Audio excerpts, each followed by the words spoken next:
Thank you. We're there. This is what happens when I mute my microphone for other activities. Anyway, we're back. We've got sound. Happy Monday, everybody. Hope you had a great weekend, did something fun. We have a lot of action to talk about. We've got crypto. We've got the Apple announcements. We have the equity markets and other things. So there we go. We will, now I got my sound back on. I know. Lip reading's really good. And actually, I did give a shout out to Les for being the first one in the group today. So glad you got the repeat on the lip sync there. So I'm going to dive right into it. We'll try to make these shows a little bit shorter and free up some of my time. But I did start over, Big Eb. And I think you and Sly might want to connect down in San Diego. You guys are neighbors down there. It's our little trading group down in San Diego. Anyway, let me start with this latest crypto attack. As you guys know, I did a show a while back talking about Operation Choke Point 2.0. Which is kind of the current revision of what happened, oh, I don't know, maybe 10 years ago when they were going after some of the banking sector and saying, look, don't do business with these businesses or we'll come after you, and essentially killed certain businesses. Well, we saw that happening with the crypto markets as well, where it seems like the regulators are going after banks that are doing anything involved with crypto. And of course, you have Gary Gensler, who just a decade ago said that 75% of all coins and tokens are not securities. Now all of a sudden he's going after everybody, calling everything a security. So, the irony and hypocrisy by our regulatory officials. But that's neither here nor there. What's here right now is that Gary Gensler has filed a suit against Binance and CZ in particular for selling unregistered securities. And this goes back to this, which came first, the chicken or the egg discussion about how about you tell me what's a security very clearly so I can register them. And then when I try to register them, how about you don't try to sue me? We work together. And clearly there's pressure from up above to go after these exchanges. So the piece that I thought was interesting was looking at these price charts. They went after a few big names today, and I don't have the list in front of me. But it was Cardano, Solana, Matic were some of the ones that were named, the big names. You also had Mono, Decentraland, Sandbox, and a few others. Those are just some of the big ones I remember. But look at the damage done today. You had a 6.37% drop, and I will scroll down to the spot price. I don't like using the futures for Bitcoin. Let's go here to Bitcoin, and 5.53% drop today. Certainly well down below the levels that I was comfortable with. So it looks to me like now you're going to have Bitcoin continue to fall, probably head down to that 24,500 mark before it really has any sort of stabilization. But a lot of people right now are really freaking out about what's going on with crypto. And I had a couple questions that came through, so let me real quickly, I'll read both of these. And I know, Big Eb, same with me. I own a lot of Bitcoin. I own a lot of Matic. I own a bunch of Solana. So yeah, it definitely hurts, but I'm not freaking out about it. These questions that came in, though, are actually pretty good and makes me, can't this be stopped in the courts?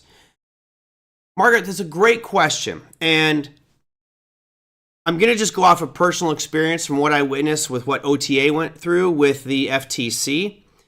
Yes, I would bet my life savings, every penny I have, that OTA would have won that lawsuit hands down. But because of the regulatory shenanigans that these regulators are pushing, the legal things that they would do is they would, if you have like a 6-month window to submit documents, they will wait to literally the second before it's due, and then they'll file an extension.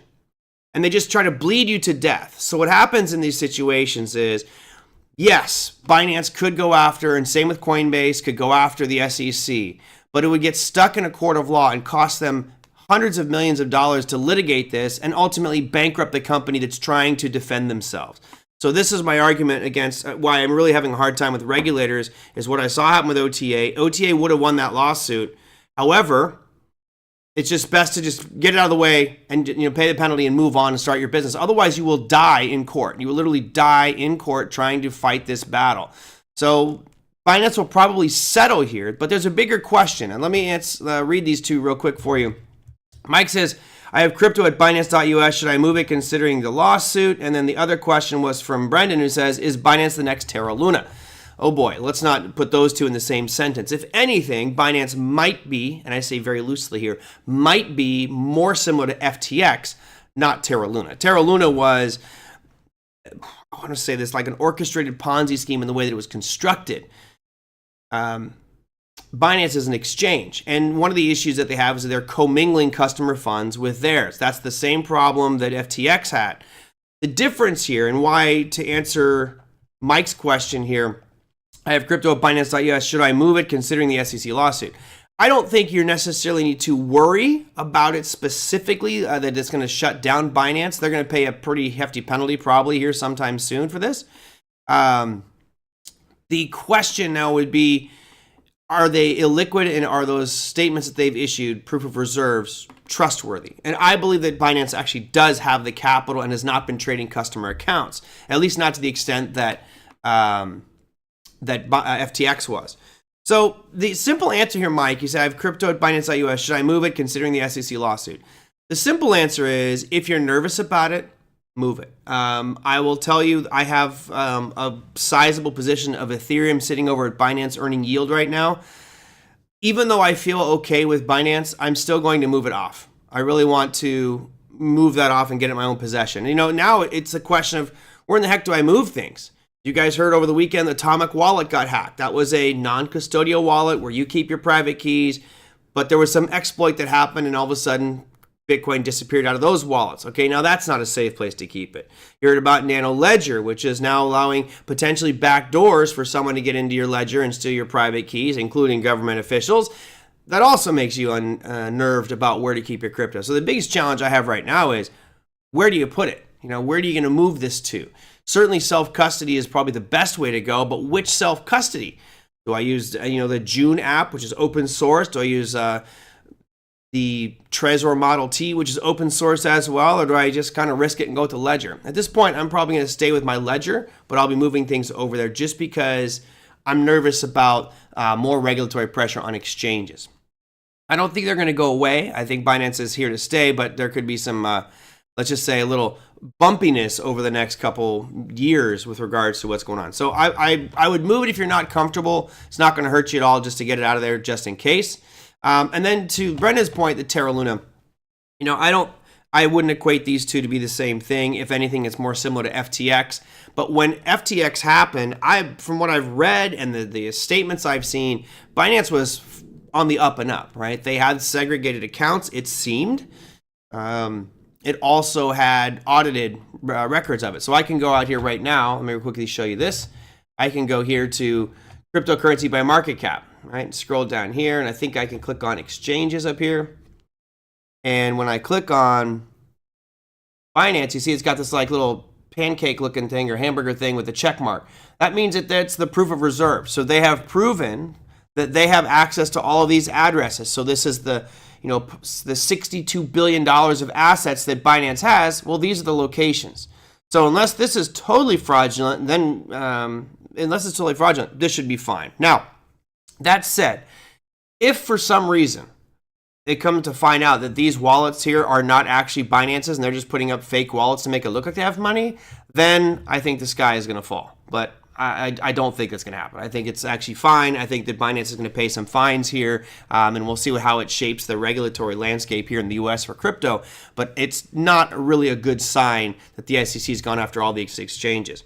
What it tells me is that the CBDC, which we've discussed in this program, is probably going to be released much sooner than I thought. I was thinking the CBDC might actually come out in like 3, 4, maybe 5 years where it's officially rolled out, and then we start to see physical dollars disappear and remove from society.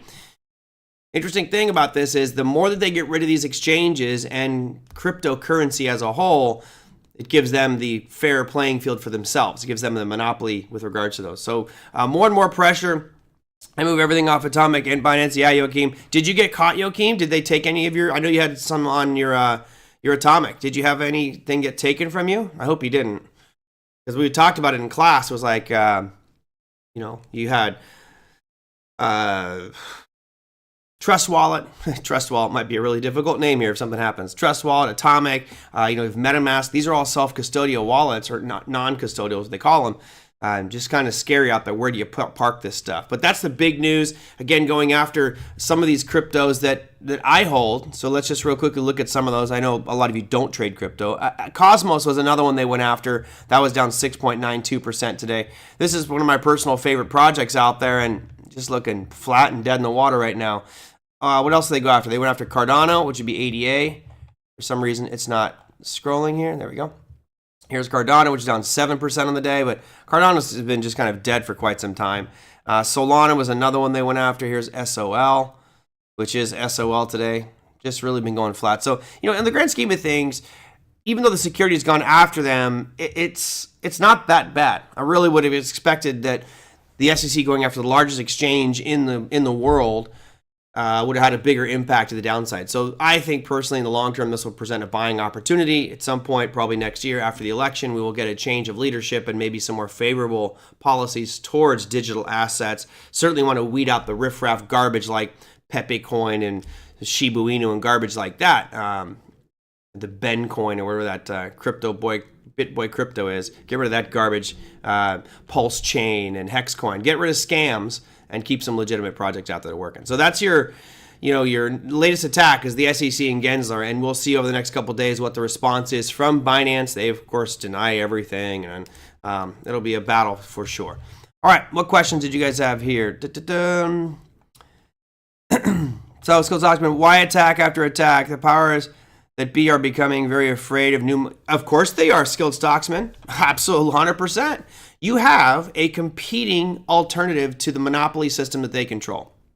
So, in a world where government oppresses its people, and I know that most of us are American, and it's the land of the free, the home of the brave. As much as I love that statement, and it sounds so true, in many ways, they're oppressing us through some of these actions. And by forcing you and I, making it mandatory that you and I transact in US dollars is a sign of oppression. Yes, we can use barter mechanisms, but it's illegal to create a competing currency to the dollar. People have tried it in the past, and they've gone to prison for it. With crypto, it represents an alternative. And if we truly are the land of the free and the home of the brave, we should have a choice in how we choose to transact with businesses, with one another. So there is monetary oppression because of their monopoly over fiat currency in the US dollar. With the rise of Bitcoin and digital assets, it's presented hundreds of different solutions to this payment network system. It also represents a threat not only to the government, but to the entire banking system, which right now is thriving off of everybody here. Every single person here, without question, has some form of a bank account. You've got a checking account, you've got a savings account. Basically, you are part of the problem that they have created. They want you to keep your money there so they can use it and lend it out and make themselves more money. They're also limiting your transactions, controlling your transactions, monitoring where your money goes, reporting everything to the tax agencies. That's a financial oppression. So yes, Skilled Stocksman, that's exactly why they are extremely threatened by this new money. And think about it, if we get to a point in the next 5 years where more and more people are just shaking their heads, what's that? I'm sick and tired, I'm not going to take it anymore, whatever that statement was. If we get to that level as a collective group, as a country, and we all start using an alternative payment network to the dollar, governments no longer have their control over us, and the banking system is done for, because now we would have our own decentralized financial marketplace, which removes the intermediaries. So it's a whole new way of looking at finance and control, and money is the way that they control us. Margaret says, class action lawsuit, I still think it would take forever. I would love to sue these regulators, particularly for how slow they are in dragging their feet and trying to get a company to just give up before they can even get to court. Is this good to get involved with crypto? I would say no. Less just to err on the side of caution. For example, I would probably say sit on the sidelines for a little bit, wait. based off my model, my technical analysis model, I do see the markets increasing, but there's so much uncertainty with regulations right now. It's just, unless you got a strong stomach for volatility, you probably want to stay out of it for now. Tom says, what are the mechanics of that big drop in Bitcoin? Are a bunch of people suddenly asking for $1,000 less per coin? I thought everyone was hodling. So here's the mechanics of it. If we look over here, and you're like, well, why do we see such a big drop today? Okay, well, let's go into the Bitcoin. Here's BTC. Here's your Bitcoin price chart, and I'll put this onto a 5-minute time frame. Right, you notice right here when that announcement came out early this morning, and you see the huge drop. Well, if I go over here to Binance's account, notice how many Bitcoin they have. They have 248,000 Bitcoin. That's $6.3 billion worth of Bitcoin. So to the question that came in earlier from Mike, which was, I've got crypto at Binance.us, should I move it considering the SEC lawsuit? Just think to yourselves, if you had money at Binance right now, any cryptocurrency at all, would you just think about maybe taking that off those exchanges? So what's happening is people are just going out there and either taking it off those exchanges or selling their Bitcoin. And that's causing the downside moves. It's the fear of loss of liquidity and a lot of people just getting out of the market for fear of more future regulation and doing sell orders there. So that's the main reason. Let's see real quick. I'm just running through the last questions. Hey, John, good to see you. CTAC. That's from the network. Was it? I didn't think it was from a movie. I actually thought that was a politician. I thought it was like, wasn't that a politician saying, I'm mad as hell, damn, I'm not going to take it anymore? What are the negatives of collapsing our modern banking system by using a digital currency? This is a great question. I'll tell you what, I'm probably going to have this conversation again with John O'Donnell on Thursday. John's going to be my guest Thursday. We've got Justin Krebs tomorrow. We're talking about trusts and estate planning tomorrow, which will be an interesting one, kind of the different trust mechanisms. When I say trust, I mean as like a financial protection vehicle, right? Instead of having a will, people have trust. That's going to be a topic for tomorrow with Justin Krebs.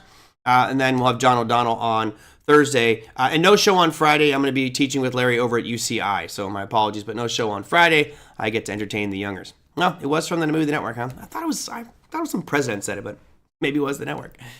Okay. Let's see. Damn it. I forgot what I was talking about. Where was it? Damn it. Oh, well, I forgot. See, I get sidetracked. What are the negatives of a collapsing banking system? That's what I was going to talk about, Dave. Thank you. So, the banking system is critical. If you look at the growth of America, if you look at businesses, if you look at housing, those are all fueled by fractional reserve lending. Basically, what that means is when you deposit your $10,000 into your Chase Bank, it's not there anymore. Right now, as I mentioned several times, the Federal Reserve does not have to keep any money of your deposits. There's no reserve requirement at this moment. Usually there is some. It's like 5% or 10%, but right now there's no reserve requirement, which means that full $10,000 is being lent out. So what you have is this gigantic house of cards. So my money that I think is safe in a bank is actually being lent out to somebody else who I hope that bank has vetted, looked at their credit score, their job history, and ability to repay that loan. If we lose that as a foundational core of the United States, and we lose the traditional banking system, you got to ask yourself, where's that lending going to come from? Right? When you deposit money into a digital bank account, it doesn't get lent out. You're keeping it there. Now, maybe these mechanisms will be in place later on, but the infrastructure for home loans through crypto lending programs is just not there yet. So I think personally, it'd be a big attack on the system. Dave, I think it could be very detrimental to the overall growth of America, which is why I don't believe it's going to go away. I believe that you will have a subset of America that really is predominantly in the crypto world. You'll have the majority of Americans are still going to use traditional banking systems, the CBDC, whatever comes their way, because they're scared of crypto, they don't understand it, and they're fine with the way things are, and that is okay. There's people like me who I'm still in the traditional banking system, right? I've got a mortgage, I have loans.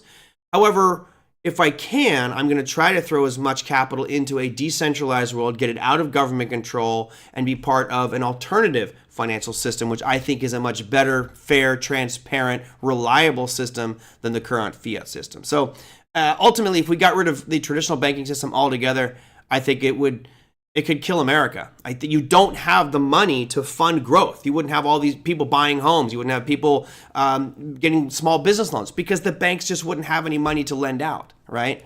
So they have to have assets to lend out. And if you take that away, I think that the economic growth in America will be absolutely stymied. It will just get really, really bad. Blue Diesel says, learned a hard lesson with Celsius. No more exchanges, no matter the yield. Buy and get them off. Yeah, I still got some sitting on various exchanges, but ultimately I think I'm just gonna have to move everything to cold storage until this is all done and we get some guardrails on crypto, because it's too crazy right now. It really is. Most of the OGs don't trust crypto except Donald. Yeah, actually that's not true. If you look at Mises, right? Mises, I would say, are OGs, right? These are a lot of old school Austrian economic guys. They're all on board with crypto. Certainly they don't like the scams like I don't like the scams. But as far as Bitcoin, I think they're on board with a digital asset that has value. Why not? Don't the banks have investment insurance like 2008 with AIG? Yes. So if you have money sitting in the bank, you have insurance, which is up to, if it's SIPC for securities, it's $500,000. If it's for just cash deposits, which would be FDIC, that's $250,000. But I'm sure the banks have to have some sort of insurance as well. But remember, if the banks don't have money to lend out, then they can't lend to small businesses. They can't lend to you to buy a new car if there's no assets in the bank. And again, I'm going off this hypothesis or theory that at some point in the future, everything will be digital, right? And there is no need for the banks. That's not going to happen. We will always need banks. Banks are instrumental and key in keeping our economic growth in the United States and other countries around the world. So you believe the U.S. banking system needs to adapt to crypto or die a slow death? No, I think the banking system needs to certainly adapt to crypto and change their model a little bit, right? What I think is going to happen in the near future is you'll start to see banks paying more in interest, and which we have seen. I think all of you would agree. Traditional brick and mortar banks are still charging or giving almost nothing with regards to interest. 0.01 at Chase right now. But I can go to Ally Financial and get 4%. So I've gone from physical brick and mortar, no interest, online banks, much higher interest. And I think that'll be the general theme. I think banks are going to start paying more interest in an attempt to get you to keep your deposits there. And the margins for banks, I think, will get smaller. So they'll pay you a little bit more interest, and their profits will probably shrink a little bit. But they'll just get involved with other marketplaces to make more money off of it. It's the typical way the banks work. And by you, I mean pro-crypto backers. Let's see. U.S. banks. So I don't think that the banks are going to die. I think that they will modify themselves, and we will have protection from the FOMC, right? The Federal Reserve is going to protect banks at all costs, which is part of the reason I believe the FOMC, our current administration politically, as well as the SEC, have told the SEC, go after crypto. And that's what we're witnessing right now. I think that that's going to change. I think that'll change next year after the election. It'll be a hot topic of contention amongst Democrats, Republicans, and whoever's there to vote. When my grandpa died, I left a heavy safe. You hopefully had the combo to the safe. All right. What else I had? 1 second. I'm just reading here. Margaret says, is the U.S. government the only government that is doing this? From my understanding, to the extent that they're doing it, yes. I would argue that Europe has gone after, and at least started putting framework around some of the rules for these exchanges, but they haven't outright shut them down. This is why I'm a little nervous on crypto right now, is if the U.S. becomes this, as typically we're kind of that trendsetter, if you will, the bellwether of the industry, and people look to the U.S., for example, in many areas, not all, because we don't do things perfect every time, but in many ways they do. If Europe and Canada and England and China and Japan all look at the U.S. and go, man, they're cracking on the exchanges, okay, let's do that too. Then we could see some pretty big downside movement in crypto. I hope that doesn't happen. I think we'll have countries like El Salvador who will stand up and say, hey, bring all your business, all your economy down here. And we'll probably see other countries say that same thing as well, where they'll become this, exiled country where they accept all crypto, and it'll probably start to do pretty well for their economies. So it'll be an interesting study to see over the next few years.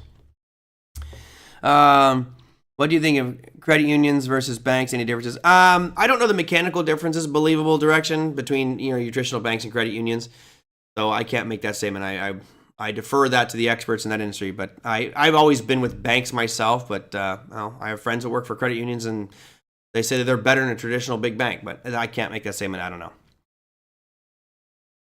That kill just made sense. Yeah. Okay, so let me go forward here to my next question. Anyway, if you have any other questions on that one, let me know. I think you're probably going to see some more pain here over the next couple weeks. I think crypto will probably drift lower. I don't see any 10-20% down days coming, but I think it's going to be a slow, slight drift down just because of the uncertainty that's brought up by the SEC right now. All right, next question. Patrick put this down on the YouTube channel. I would encourage you guys to put whatever questions you guys have on the YouTube channel. There were some I could not get to, so I will try to get to those over the next couple days. Patrick says, hey, Merlin, why did lumber futures ticker LBS1 die? Okay, well, let's look at it. And it did, in fact, die. It is, in fact, no longer. That ended up like April 20-something, so it's been a while. Let's go to LBS1, which I used to have on here. Where's my LBS? Huh. I must have deleted it. LBS used to be on here, and that was lumber, right? That's the one we're using. They've changed it. The ticker symbol is now LBR1. Well, it's not LBR1, but the ticker symbol is LBR, and then the way that TradingView does it, it just says 1 exclamation point. So what happened here is it used to represent random length lumber, and they switched it over. Now what happened is the contract size has gotten a lot smaller. The previous contract was 110,000 board feet of lumber. Now it dropped to 27,005. So it's about 75% smaller than the original contract, which by doing this, it makes it much more appealing to the average trader because it used to be such a big contract. Your margin requirements were very high. So what they're having now is a much smaller contract, which makes it easier. I think they also, when I was reading, they also changed the delivery point. So it used to be out of Canada, and now it's being delivered out of Chicago. Also, there's inclusion of different types of wood now, which makes it a little bit more flexible with the contract. So basically, it's just a changing of contract specifications. Therefore, I thought it was, let's see, LB. Oh, it's up top. There it is. So I thought it was the header. Thank you. Yeah. So if you click on LBS, what's kind of disappointing here is if you click on that, you don't get any of the historical data, which is unfortunate because it's a great chart, right? It was a really cool chart. Now it's gone, so I can just delete that. It is LBR1, it'd be the contract. And it looks really very different to what we saw with the old rough lumber contract. But this is the new one. It's here to stay. Okay, let me see what other questions I have. Oh, I have to give a big shout out to one of the viewers. I was talking the other day on, if your parents or your high school teacher said, you're a failure, you're a loser, you're never going to be anything, then I actually have the perfect job for you. You can be the guy that goes out there and does crude oil inventories every week because you can be so unbelievably wrong and fail at your job and people praise you. So I was making fun of the huge difference in inventories the other day. I forgot the exact number, but they were expecting some surplus and it came out at a drawdown. It was like millions of barrels worth of difference. So I didn't have time to do all the math in my head, but I was like, you could probably take these millions of barrels and build a wall that goes from the entire southern part of the United States where it touches Mexico, cover that whole thing, and who knows, maybe get a 10, 20-foot wall out of it. Well, I was wrong, as happens quite often. So here's the response from Jason. And Jason, thank you very much. You took some time to do this one. He says, you would be able to stack a single barrel of oil all the way across the 1,951 miles and 7.3% of the way again. So basically, you'd have one wall of barrels and a second layer that only went 144 miles. Meaning it would be a 1.8 foot wall. No, not 1.8 foot wall because the barrel's taller than that. So it would be taller than that. Most of the way to the California border. So basically, he says since it's 3,100 miles, anyway, he goes through all the calculations here and does it all. So we would have one stack of barrels all the way across and then a stack for another 144 miles. So thank you very much for that one. I would read through all the statistics there, but I'm just going to end up confusing everybody. But I love someone did that work for me. Thank you. I appreciate it. And let's see what else I have. let's see. Okay, so this is an interesting one, and then I'll dive into the overall markets. What time I got? Okay, I just want to look at this one real quick. So Jeremy, who I think you're here today, Jeremy says, I was reading an article that was positioning that with the student loan repayment pause finally ending, it will cause a lot of pain in households that are already struggling to make ends meet. Curious your thoughts on how that will affect the economy and the overall markets. Well, I agree. To the extent to which I don't know. But I mean, look, you have a situation where families or individuals are not required to make payments, right? It's a little pause. So let's just hold off on those payments. Great. That money that's saved, if those, let's say I had student loans. Let me take a step back. Let's say I had student loans and I owe $50,000 for my wonderful degree I never use. I'm required to make incremental payments. And if that gets paused, what I should be doing, if I was smart and educated, because I do have a degree, you should take that money that you would be making payments anyway and save that, try to earn some interest on it. What's probably happened is those individuals who had that money for payments or were struggling to get it have either spent that money on something else or just don't have any money, period. So once those payments are now kicked back in and they have to start paying, they're going to probably find themselves in an even bigger hole because they've been spending that money along the way. I'm hypothesizing here. But now you have a situation where people will be spending money on repayment of college student loans versus spending on the economy. No restaurants, no, we're going out and doing, fun things and stimulate the economy. So I don't know how much money that is, but it certainly will have an impact on the economy, right? It's not like a drop in the bucket. It's millions of students in the United States are going to now be back on with their payments, and that's money that doesn't get leaked into the economy. So how devastating will that be? I don't know. I don't think it'll be devastating, but we do have retail sales numbers coming out next week, and those are the types of things you look and you see how is it being impacted. And if I was more of a fundamental analyst, Jeremy, I'd go out there and see what's the exact amount of student loan debt at this moment in time, how much money is being paid in student loan interest, and then where's that money going, right? So I'd have a better idea of the exact monetary impact on the economy of starting back up the payments versus not. But that's beyond me. I don't know that kind of stats. I didn't carry any student loan debt, and very, very proud that I never carried any student loan debt. Let's see.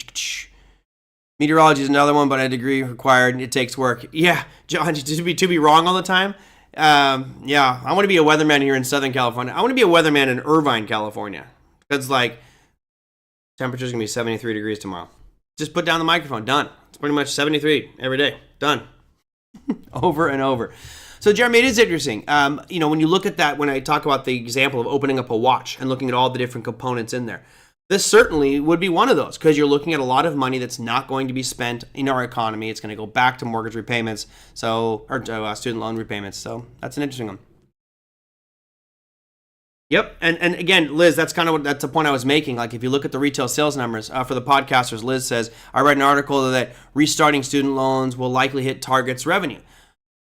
Yeah, and we'll get a better idea of that by looking through the retail sales numbers because it tells you kind of which segments of the markets are being impacted with retail sales. Again, that number comes out, if I'm not mistaken, I think retails is next Thursday, but we probably won't see that impact quite yet.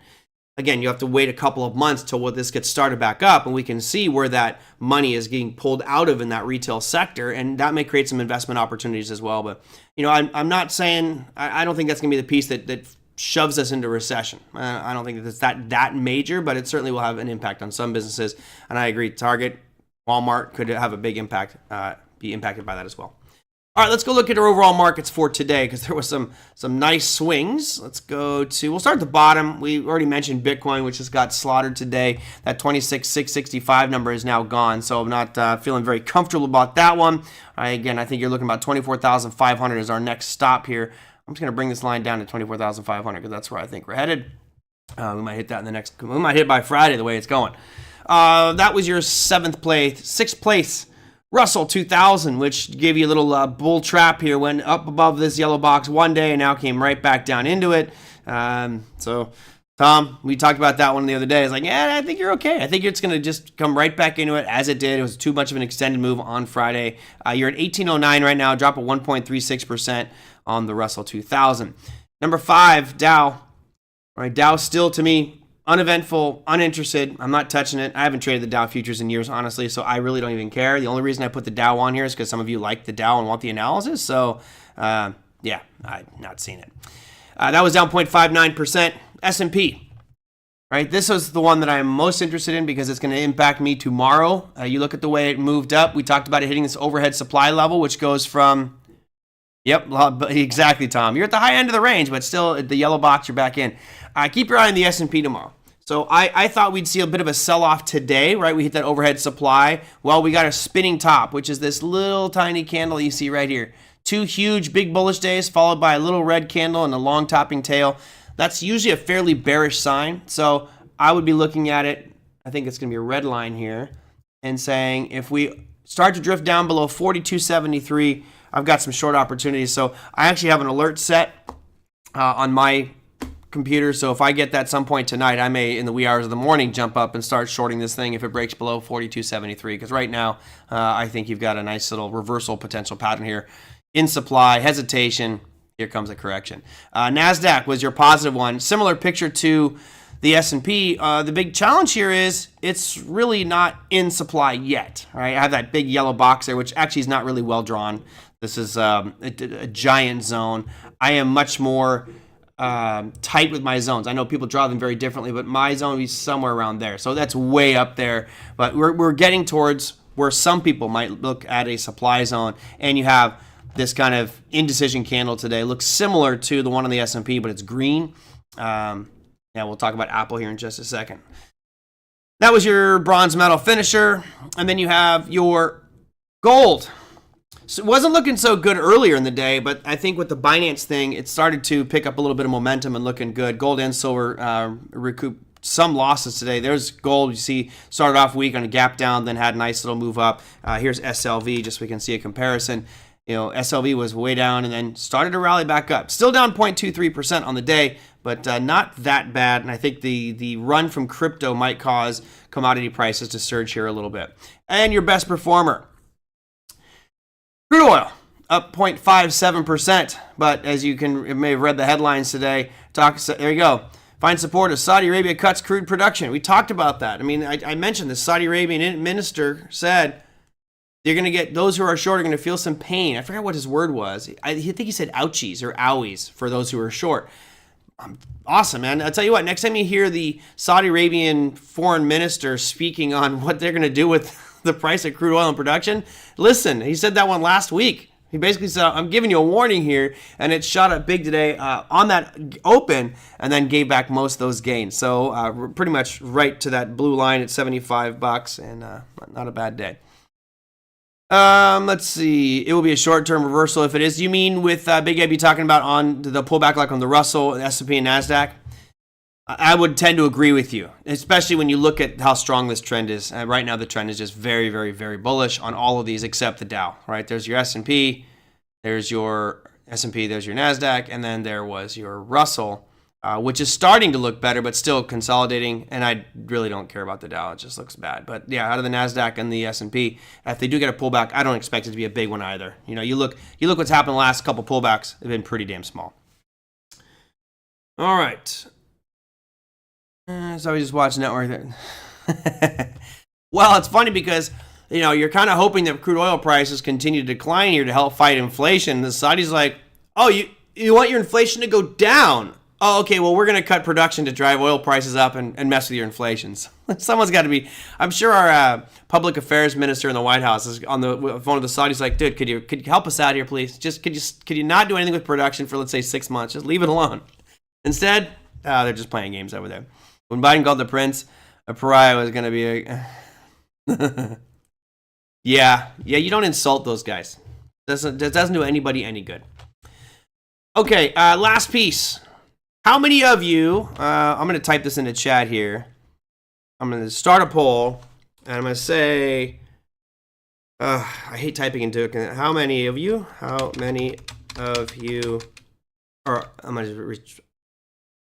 you going to buy the Apple VR headset?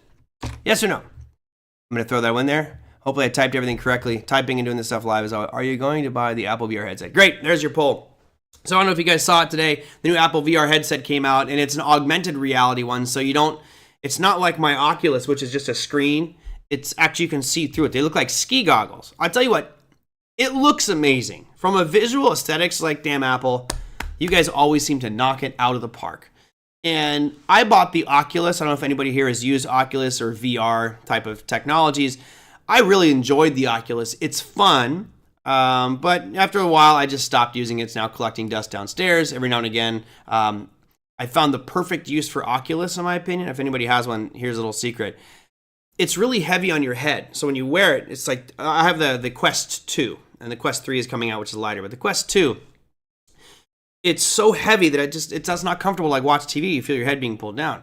So what I found out is you can go into the Netflix app in your Oculus, and there's a little button you click, and it releases the control of what you're looking at. So what I do is I lay down in bed, like I'm just in the most comfortable position, all propped up with pillows. You're just in the perfect comfort zone, and then you just rest the thing on your head, and you move the TV screen, or movie screen, so it's right in front of you, basically like you're watching it in the big screen theater. That was probably the best use for Oculus, just because of its weight. This new one is pretty cool, but as Big Eb says, $3,500. Look, my Oculus was $299. It was like, oh, do I really want to spend $299 on this thing? I tell you what, there is no way I'm buying that thing at $3,500. Even if it was $2,000, I'm not gonna do it. $1,000, I might be really like, yeah, it's crazy. And you know what it is? They're starting, I think, it's like a new product. If you're doing something that nobody else is doing, you can charge a higher price. And I think that's what's going to happen. My gut tells me that it's going to be an absolute failure because of its price point. So I don't know how much it costs them to make this thing, but my guess is it's not going to see that great of sales. A lot of people really can't afford that kind of money for a visual headset. And some can, and the smart ones are going to go, there's better alternatives out there. Why would I want the Apple one? Now, you're going to get those Apple fanatics, the ones that sleep in line for a week to get the new iPhone that I literally go the day later and I get it without waiting in line. This is iPhone 1. Yeah, it is, Talking Monkey. Yep. Gen 2, Gen 3, what'll happen is I think you're going to hear more story. In 6 months, hopefully we can revisit this conversation. In 6 months, I think the headline's going to be, they did not get anywhere near the sales they wanted with this VR headset.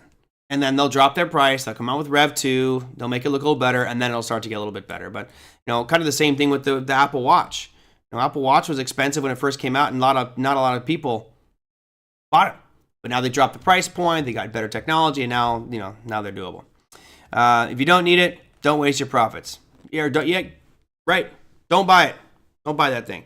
I hope I know someone who does have one, just so I can go try it out and play some games, but I'm leaving that thing alone. Anyway, what did Apple do?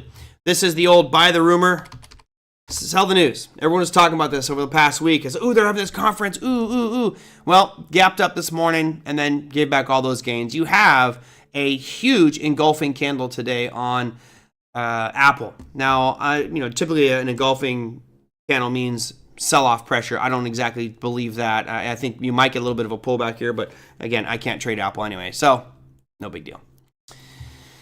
What else do I have here? I think that was it. I think we covered pretty much everything. So, done. I didn't mean to go this long of a show, but here we are at 45 minutes. Tomorrow we're going to have Justin Krebs on the program. I'm going to talk about different trusts, and some of you may not be interested in that, but I'll tell you this. If you have a will and you pass away, your family still has to go through a whole bunch of hoops and annoying steps to settle that estate. You still have to go through a legal process. The great thing about trusts is the legal process is already done, and the assets get distributed much more efficiently. There's less squabbling, and there's some major tax treatment to it. So it should be something that every one of you thinks about at least and incorporates into your ultimate retirement plan. What do they call that? It's not the retirement plan is obviously living after you stop working, but what's a death plan? Is it, somebody probably knows that term. I don't know it off the top of my head, but there's got to be like a plan for death. Like, what is your death plan? I say that because my father's aunt or cousin, she passed away, and she had everything planned out. I mean, everything. She had the funeral, all the service, everything was all paid for up front and planned out. I was like, wow, that was the most efficient, simple, easy thing to do. All gone through a trust. All right, anyway, that's going to be our topic for tomorrow with Justin Krebs. Again, we'll have John O'Donnell on Thursday. So Tuesday is Justin, John on Thursday, and then no show on legacy planning. There you go, legacy planning. Thanks, Big Eb. some reason my brain's just not working. It could have been all the celebrating I was doing this weekend, just having some fun. So maybe I lost a few brain cells over the weekend. All right, that's going to do it for me, everybody. Hope you enjoyed it. Learned something new every day on this program. I thought it was some interesting discussions there with regards to central banks and crypto, and then, of course, what's going on in overall markets. Keep your eye on the S&P and the NASDAQ. I think the S&P looks the weaker and a great potential short, but you got to wait and make sure it really happens. Oh, Sly, probate is a nightmare. I hate probate. I've done it personally a couple times. I don't like probate at all. Awesome. So thank you guys so much. If you have comments, questions, feedback, things you want me to discuss on upcoming shows, I have a whole list of upcoming shows I'm working on for you, but I'm, again, trying to do multiple things over here, so I've been kind of delayed as I'm building out content. But anyway, hope that you enjoyed. Give me some comments and feedback on the YouTube channel. Just put them down below any YouTube video, or email me at tradermerlin@gmail.com. I'll probably shave for tomorrow too anyway, so I'll see you guys tomorrow. Take care.